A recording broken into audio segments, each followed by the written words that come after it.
Hi, I'm Hazel. You won't believe what I'm about to share.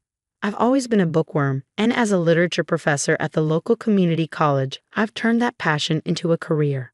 But my true pride and joy? My rare book collection. Over the years, I've gathered a treasure trove of first editions, signed copies, you name it.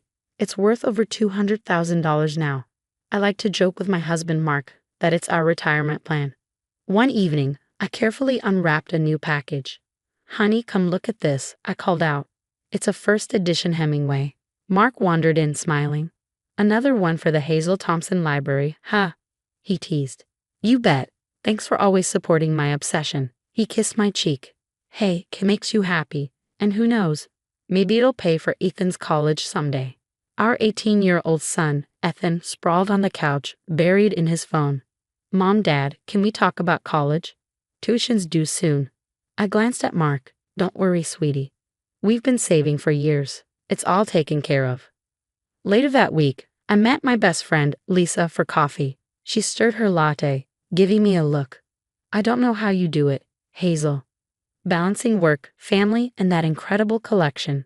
I shrugged. "It's not easy, but it's worth it." "Oh, did I tell you? Mark's brother Tom and his son Jake are coming over for dinner tonight." Lisa rolled her eyes. "Jake? The entrepreneur. What's his latest get-rich-quick scheme?" "Who knows?" I sighed. But Mark gets so excited about Jake's ideas. I just hope he doesn't rope us into investing again. That evening, as I set the table, Jake launched into his pitch. "Uncle Mark, Aunt Hazel, you've got to hear about this new crypto platform I'm developing. It's going to be huge." Tom beamed. My boy's got a real knack for business. This could be his big break. I caught Mark's eye, silently pleading with him not to get carried away. He gave me a reassuring nod. As we cleared the dishes, Ethan chimed in. "Mom, can we go over my class schedule? I'm so excited to start college." "Of course, honey, I'm excited too. Your future is bright and we'll support you every step of the way." Little did I know, everything was about to unravel. My beloved books, my son's future, my trust in my husband. But that's a story for another day. For now, I was just Hazel Thompson, literature professor and rare book enthusiast, blissfully unaware of the storm brewing on the horizon. I couldn't wait to get home after the conference. It had been great, but I missed my family. As I approached the house, I heard Mark's voice through the open window. He sounded excited. "Yeah, the books are all boxed up and ready to go. Hazel's entire collection. It's going to be a gold mine for Jake's startup." My heart stopped. I fumbled with my keys and burst through the door. I found Mark in his office. "What do you mean my books are boxed up?" My voice shook. Mark's face went pale. "Hazel, you're home early. Answer me, Mark. What's going on with my books?" He sighed, running a hand through his hair. I sold them. All of them." The room started spinning. "You did what?" "Jake's crypto platform. It's a sure thing. We're going to be rich." I couldn't believe what I was hearing. "You sold my entire collection, without even asking me, for Jake's latest harebrained scheme." "It's not harebrained, Hazel. This is different." He looked desperate. "I know you're upset." "Upset? I'm beyond upset, Mark.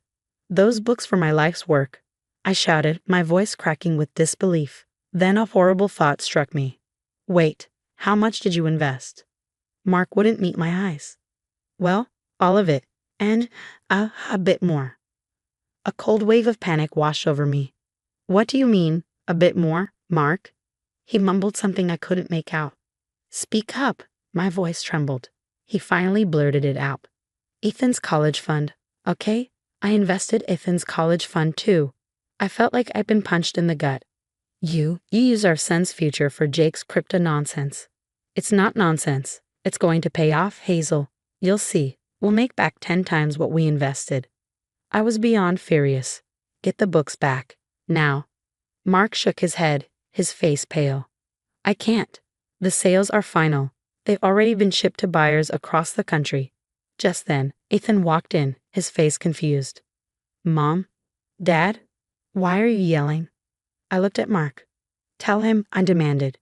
Mark hesitated, then explained what he'd done. Ethan's face crumpled. "My college fund. It's gone." I pulled him into a tight hug, glaring at Mark over Ethan's shoulder. We'll figure something out, honey. I promise. But Dad said it's a sure thing, Ethan whispered, his voice muffled against me. Right, Dad? Mark nodded eagerly. Absolutely. Jake's business is going to solve everything. You'll see. I'd never felt so betrayed. Mark, you've crossed a line. You've gambled with our son's future, and you've destroyed something that meant the world to me. Hazel, please, just give it a chance. In a few months, we'll be laughing about this. I shook my head, my heart breaking. No, Mark, we won't, because I don't know how I can ever trust you again. Are you sure about this? Lisa asked as she helped me unpack in her spare room. I don't have a choice, Lisa, I said, sighing. I can't stay with him after what he did. Ethan trudged in, carrying another box. Mom, where are we going to live? I hugged him tight. We'll figure it out, honey. For now, we're staying with Aunt Lisa. The next day, I met with Rachel, my lawyer friend, at a cafe. Hazel, I'm so sorry this happened to you, she said, looking over my documents. You have grounds for divorce, and we can pursue financial recovery, but it won't be easy. I nodded, fighting back tears. I know, I just need to focus on Ethan's future now. Over the next few weeks, I threw myself into work. I took on extra classes, started tutoring, anything to make enough money to cover Ethan's college expenses. One night, unable to sleep, I started a blog about rare books. I poured my heart into it, sharing my knowledge and the story of my lost collection. Mom, Ethan peeked into my room. You okay? I smiled weakly. Just working on my blog, sweetie. Go back to sleep. To my surprise, the blog took off. Book lovers from all over the world reached out with messages of support and sympathy. You won't believe this, I told Lisa over coffee. My blog's gone viral. People are sharing their own stories of lost treasures. Lisa grinned. See, you're turning this nightmare into something positive. Just then, my phone buzzed. It was Mark. Hazel, please. Jake's business, it's not going well. I made a mistake. Can we talk about reconciling? I took a deep breath. No, Mark. What you did, it's not something we can come back from. But I can make it right, I promise. Goodbye, Mark. I hung up, my hands shaking. Lisa squeezed my arm. You okay? I nodded. I will be. A few days later, I received an email from a man named David, a wealthy book collector who'd been following my blog. Dear Hazel, it read, your passion for rare books is evident. I'd like to offer you a job curating my private library. The salary would be substantial enough to support you and your son's education. I couldn't believe it. Lisa, look at this. She read over my shoulder, her eyes widening. Hazel, this is amazing. Are you going to take it? I looked at Ethan, who was studying at the kitchen table. What do you think, honey? Ready for a new adventure? He grinned. As long as we're together, Mom, I'm ready for anything. As I drafted my response to David, I felt a glimmer of hope for the first time in weeks. My beloved books were gone, but maybe, just maybe, this was the start of a new chapter in our lives. Dear David, I typed. I would be honored to accept your offer. Mom, I got an A on my first college paper. Ethan's voice rang out as he burst into our new apartment. I beamed with pride. That's fantastic, honey. I knew you could do it. It had been 6 months since our world turned upside down. But things were finally looking up. My blog had become a go-to resource for rare book enthusiasts, and my job curating David's library was a dream come true. As I prepared for a small celebration I was hosting that evening, my phone buzzed. It was Lisa. Hazel, have you heard the news about Mark? My stomach tightened. No, what happened? Jake's crypto thing. It was a Ponzi scheme. The feds are investigating. I sat down stunned. What about Mark? He's not directly implicated in the fraud, but Lisa hesitated. Hazel, they found out he's been embezzling from his company to fund Jake's ventures. He's lost his job and might face charges. A whirlwind of emotions hit me, shock, anger, and strangely, a small sense of vindication. I don't know what to say. You okay? Lisa asked gently. I took a deep breath. Yeah, I think so. Thanks for letting me know. Later that evening, as my guests arrived, Ethan, Lisa, and my new colleagues from the book world, I couldn't help but reflect on how much had changed. To new beginnings, I toasted, raising my glass. And to you, Hazel, David added, smiling. Your blog and your work have been invaluable to the rare book community. I smiled, thinking about the literacy program I had donated to with my first paycheck. I just hope I can help others discover the joy of reading, even if my own collection is gone. As the night wore on, conversation flowed freely. We laughed, shared stories, and discussed future projects.